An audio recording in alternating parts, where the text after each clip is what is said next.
আমরা যদি একটি বিবাহিত প্রত্যয়ন দিতে চাই, তো প্রথমে আমরা নাগরিকে চলে যাব, নাগরিক আবেদন।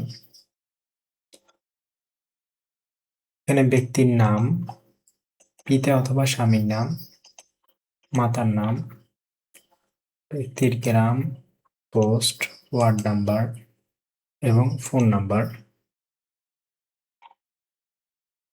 এবং উপরে চাইলে এনআইডি নং ও জন্ম সনদ নাম্বার ও সিপ আপনি চাইলে এগুলো দিয়ে ঘরগুলো পূরণ করতে পারেন। তো আমার তথ্যগুলো পূরণ হয়ে গেছে। সাবমিট করুন বাটনে আমরা ক্লিক করব।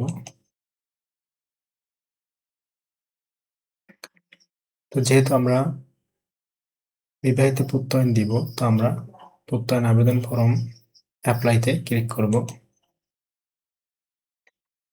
প্রত্যয়ন নির্বাচন করুন, এখান থেকে আমরা বিবাহিত প্রত্যয়নে সিলেক্ট করব।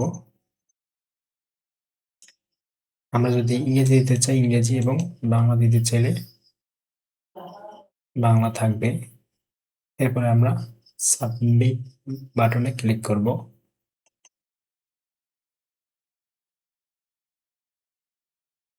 অতিরিক্ত তথ্য, ব্যক্তির স্বামী এবং স্ত্রী, ব্যক্তি যদি পুরুষ হয়ে থাকে তো স্ত্রী সিলেক্ট করব, যদি মহিলা হয়ে থাকে তো স্বামী সিলেক্ট করব। ব্যক্তি যেহেতু পুরুষ, সেক্ষেত্রে আমরা স্ত্রী সিলেক্ট করব এবং স্ত্রীর নাম এখানে লিখে দেব,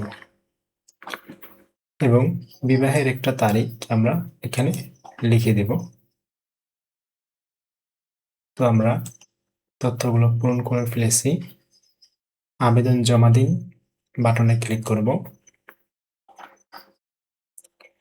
এখান থেকে আমরা তথ্যগুলো প্রিভিউ দেখব। যদি কোনো ভুল থাকে সম্পাদনা বাটনে ক্লিক করে আমরা তথ্যগুলোকে এডিট করে নিব, এবং অবশ্যই তথ্যগুলো যাচাই করে অনুমোদন করুন বাটনে ক্লিক করব, কারণ একবার অনুমোদন করে ফেলে আর এডিট করা যাবে না। যদি তথ্যগুলো সঠিক থাকে তো আমরা অনুমোদন করুন বাটনে ক্লিক করব। তো আমাদের একটি বিবাহিত প্রত্যয়নপত্র হয়ে গেল।